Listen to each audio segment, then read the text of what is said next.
tugiye kwakira gakunzi kabisa. Ndio gakunzi wakuriye nimba ari mu rushasha.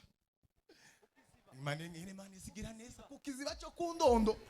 None muri kubona bino bintu biri kwaka. Ariko Imana ni nziza kabisa. Haleluya. Zamutahura imirimo y'Imana.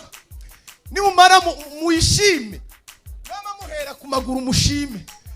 Shime Imana mutima wanjye we. Nuko twage papa.